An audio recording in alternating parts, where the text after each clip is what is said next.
No es muy extraño que en un mundo como este, con tantas distracciones y entretenimiento, casi todos son espectadores y muy poco activos. Cada vez que tenemos algo de tiempo libre, buscamos algún tipo de distracción.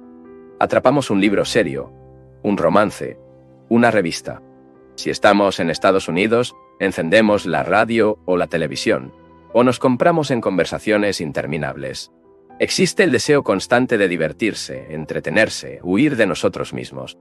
Tenemos miedo de estar solos, no acompañados, privados de distracciones. Muy pocos de nosotros salieron a caminar por el campo o en el bosque. No hablar o cantar canciones, sino caminar en silencio y ver cosas alrededor y dentro de nosotros. Casi nunca hacemos esto, porque casi todos nos aburren animados. Nos vemos cosechados en una estúpida rutina de aprendizaje y enseñanza, de deberes nacionales y profesionales.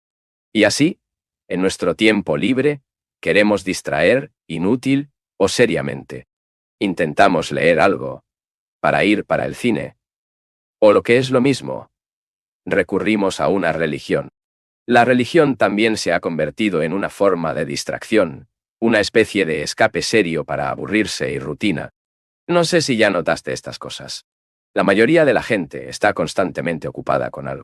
Puja, recitación de ciertas palabras, preocupaciones sobre esto o aquello, porque todos tienen miedo de estar solos consigo mismos. Trate de estar solo, sin distracción, para ver qué tan pronto desea escapar de usted y olvidar lo que es.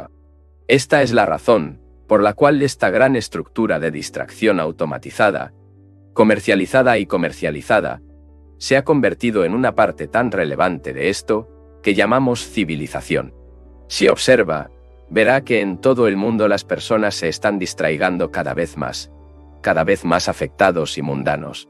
La multiplicidad de placeres, los innumerables libros que se publican, las páginas de periódicos llenos de noticias deportivas. No hay duda de que todo esto indica que estamos constantemente necesitando distracciones, porque en el interior somos vacíos, aburridos, mediocres. Servimos nuestras relaciones y reformas sociales como medios para huir de nosotros mismos. No sé si ya has notado la gran soledad en la que vive la mayoría de las personas. Y huyendo de la soledad, corremos a los templos, a las iglesias, las mezquitas. Nos vestimos de rigor para ver solemnidades sociales. Vemos televisión, escuchamos radio, leemos, etc. ¿Por casualidad? ¿Sabes lo que significa la soledad? Esta palabra puede ser familiar para algunos de ustedes. Pero sabes muy bien la sensación. Intenta salir solo o estar sin un libro, sin alguien con quien hablar, para ver qué tan rápido te aburras. Sabes que esta sensación lo suficientemente, pero no sabes por qué aburriste porque nunca lo investigaste.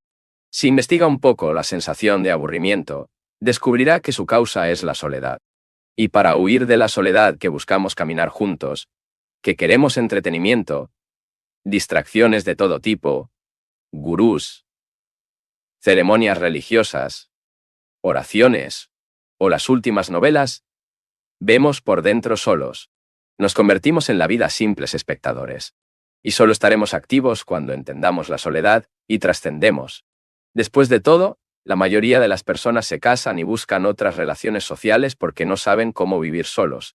No estoy diciendo que deba vivir solo, pero si una persona se casa porque quiere ser amada o sentirse aburrida, sirve el trabajo como un medio de olvido.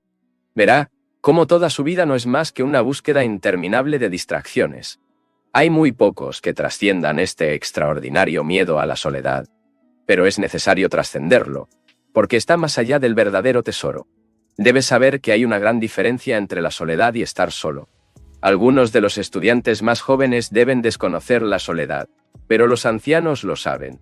El sentimiento de aislamiento completo, miedo repentino sin causa aparente. La mente él sabe este miedo cuando, en un momento, entiende que no puede confiar en nada, que ningún tipo de distracción puede llevarlo ese sentimiento de vacío y clivar en sí misma. Esto es soledad. Pero ser solo una cosa totalmente diferente. Es un estado de libertad que surge después de haber pasado por la soledad y entendido. En ese estar solo, nadie depende psicológicamente, porque ya no buscamos placer, comodidad y satisfacción. Es solo entonces que la mente está completamente sola. Y solo esta mente es creativa. Todo esto es parte de la educación. Enfréntate al dolor de la soledad. Esa extraordinaria sensación de vacío que todos conocemos. Y cuando se presenta a sí mismo, sin tener miedo, no encender la radio, no correr hacia el cine, sino enfrentarlo, penetrarlo y entendiéndolo. No hay una entidad humana que no tenga sentido o que no sienta esta tremenda ansiedad. Es porque, cada vez que se presenta esta ansiedad, tratamos de escapar a través de las distracciones y satisfacciones de todo el género. Sexo, Dios, trabajo, bebida, escritura de poesía, o recitando ciertas palabras aprendidas de color, que nunca las entendemos. Entonces, cuando el dolor de la soledad te asalta, enfréntalo, mira, sin tener idea de escapar. Si huyes, nunca lo entenderás y siempre te estará esperando en todos los caminos. Pero si puede comprender y trascender la soledad, descubrirá que no habrá necesidad de escapar, ni anhelo ni entretenimiento, porque su mente conocerá una riqueza incorruptible e indestructible. Todo esto es parte de la educación. Si en la escuela solo estudia ciertas materias para aprobar los exámenes, entonces el estudio en sí se convierte en un medio de escape a la soledad. Reflexiona un poco sobre él, y verás. Hable de ello con sus educadores, y pronto verá cuánto sea. Y cuánto están solos. Pero aquellos que están solo interiormente, aquellos cuya mente y cuyo corazón están libres del dolor de la soledad, son individuos reales, porque pueden averiguar, por sí mismos, qué es la realidad y recibir atemporales.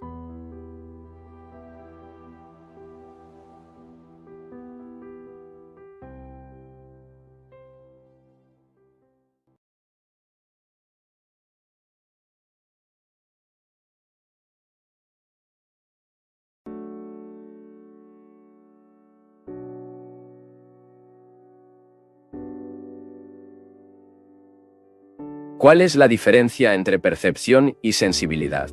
¿Cuál será la diferencia? Al hacer una pregunta, lo importante es averiguar por sí mismo la verdad respectiva, y no simplemente aceptar lo que dice el otro. Así que investiguemos juntos qué percepción es. ¿Ves un hermoso árbol con sus brillantes hojas después de la lluvia? Vea los reflejos del sol en el agua, y el ligero y colorido plumaje de las aves. Vea a los aldeanos que llevan a la ciudad pardos pesados. Escuche la corteza de un perro, o las tazas de un ternero que llama a su madre. Todo esto es percepción. Percepción de cosas que segunda tú, ¿no? Mirando un poco más íntimamente, notas tus relaciones con las personas, las ideas y las cosas. Tenga en cuenta la forma en que mira la casa, el camino. Observa sus reacciones a lo que otros le dicen, y cómo su mente siempre está evaluando, juzgando, comparando y condenando. Todo esto es parte de la percepción, que comienza en la superficie y luego se profundiza cada vez más.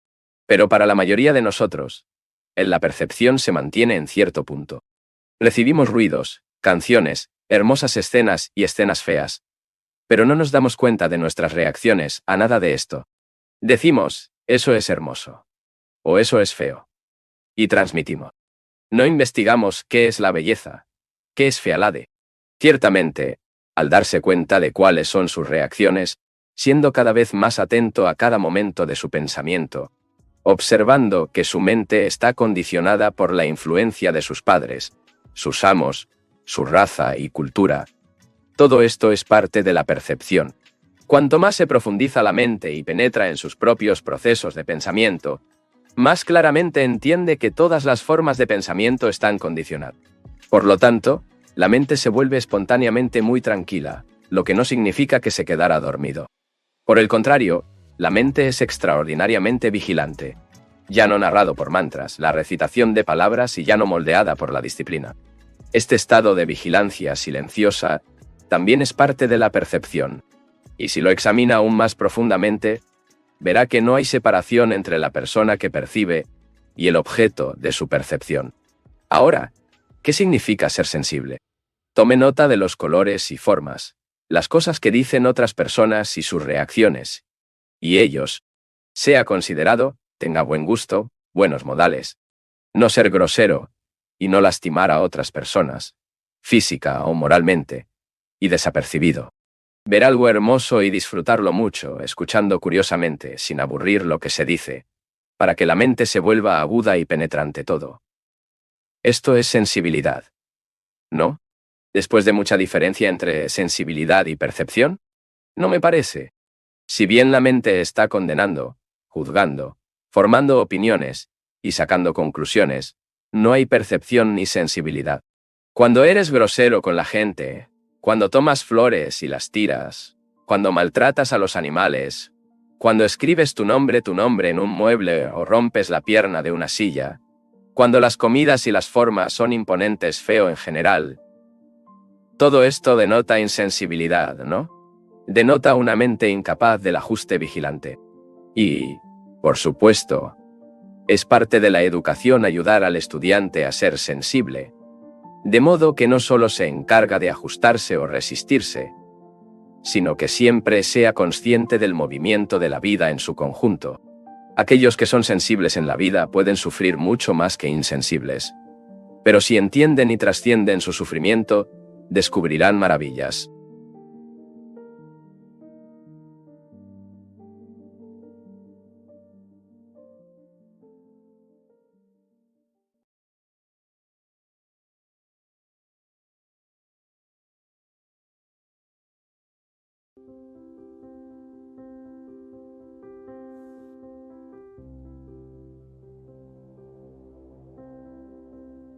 Esta es una forma de insensibilidad, ¿no? También hay algo llamado sadismo. ¿Sabes lo que significa esta palabra? Un escritor, el Marqués de Sade, una vez escribió un libro sobre un hombre que se eliminó torturando a las personas y verlas sufrir. Por lo tanto, llegó la palabra sadismo, lo que significa sentir placer en el sufrimiento de los demás. Para ciertas personas, existe una satisfacción peculiar de ver a otros sufrir. Observarte para ver si tienes ese sentimiento. Puede que no esté a la vista, pero si existe, verás que te expresas en la tendencia a reír cuando alguien sufre una caída. Quieres derrocar a los que están en la cima, hacer críticas, agitando sobre los demás, y todo esto es una expresión de insensibilidad. Una forma del deseo de dañar a las personas. Uno puede doler deliberadamente por venganza, o puede hacerlo inconscientemente, con una palabra, un gesto, una mirada. Pero, tanto en uno como en el otro caso, el deseo es diferir a alguien.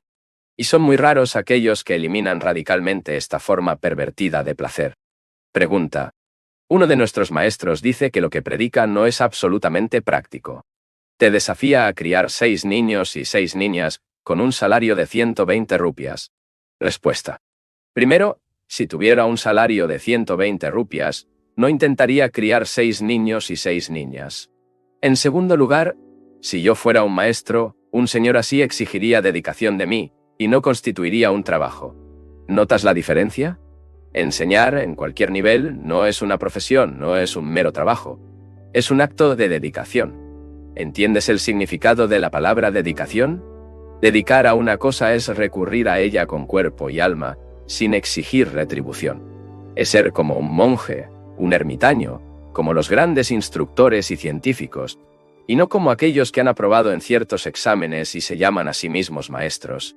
Me refiero a aquellos que se consagran a la enseñanza no por dinero, sino por vocación, por amor. Si hay tales maestros, pueden ver que todo lo que la uña se puede enseñar prácticamente a los estudiantes. Pero el maestro, el educador, el maestro. Después de todo, ¿qué es práctico?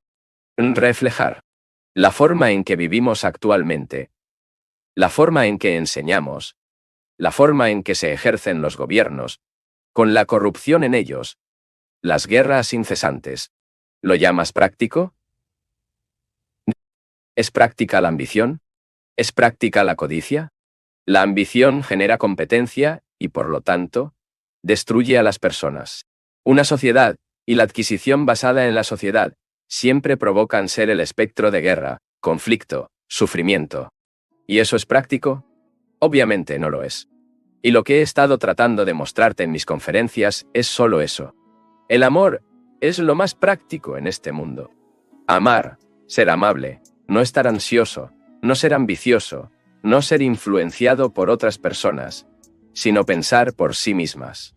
Todo esto son cosas muy prácticas que producirán una sociedad práctica y feliz. Pero el maestro que no está dedicado, que no ama, que puede tener algunas cartas a su nombre, pero que es simplemente un proveedor de conocimiento tomado de libros, él le dirá que lo que están enseñando no es práctico. Porque él nunca reflejaron estas cosas. Amar es ser práctico. Mucho más práctico que esta es nuestra educación, que solo produce ciudadanos completamente incapaces de autonomía y resolver sus problemas por sí mismo. Esto es parte de la vigilancia. Date cuenta de que otros se ríen de la papaya y mantienen su propia seriedad al mismo tiempo. Lo desafortunado en los adultos es que sin resolver el problema de su propia vida, te dice que te enseñaré lo que es práctico y lo que no es práctico. La enseñanza es la vida más importante. Pero el maestro debe dedicarse por completo. Está completamente consagrado a su deber, enseñando con su corazón y mente, con todo su ser. Para tal dedicación, y con tal dedicación, todo se hace posible.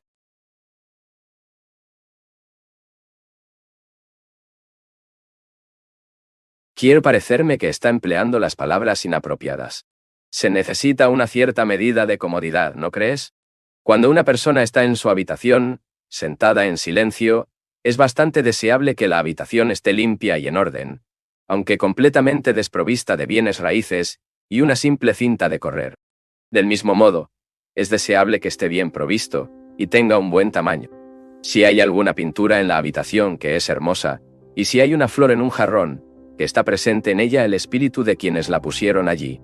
También necesita al individuo de buena dieta y un lugar tranquilo para dormir. Todo esto es parte de la comodidad que nos ofrece el mundo moderno. Esto es, comodidad destruyendo al hombre educado de ¿so? ¿O es este hombre educado, con su ambición, su codicia, que está destruyendo la comodidad necesaria para todos los seres humanos? En países prósperos, la educación moderna está haciendo que los hombres sean cada vez más materiales. Y así, el lujo, en todas sus formas, es pervertir y destruir la mente. Y en los países pobres como la India, la educación no alienta a crear una cultura radicalmente nueva. No ayuda a nadie a ser revolucionario. Ya he explicado lo que quiero decir con revolucionario, y no es el tipo de lanzador tipo. El tipo homicida. Estos no son revolucionarios. El verdadero revolucionario es uno que está libre de cualquier influencia, libre de las ideologías y complicaciones de la sociedad, que es la expresión de la voluntad colectiva de la mayoría.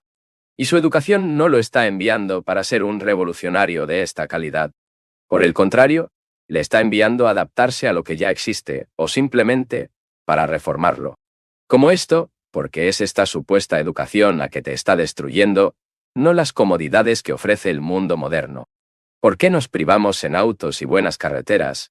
Pero todas las técnicas e inventos modernos se están aplicando, ya sea a la causa de la guerra, o para proporcionar entretenimiento como un medio de escape a nosotros mismos. Y en consecuencia la mente es absorbida por las comodidades mecánicas.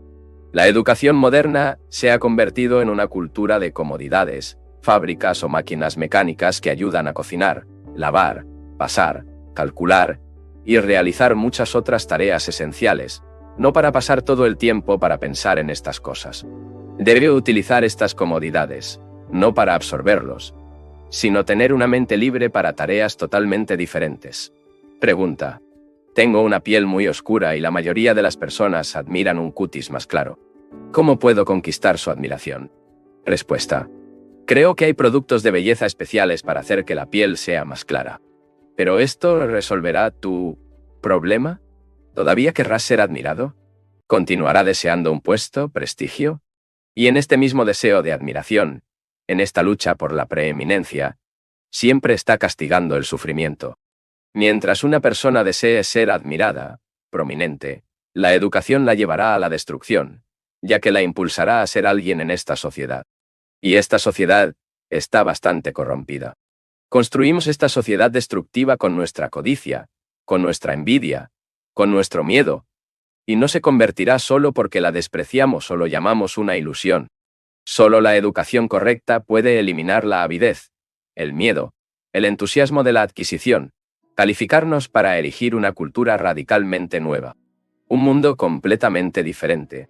Y solo habrá una educación correcta cuando la mente realmente desee entenderse a sí misma y liberarse del sufrimiento.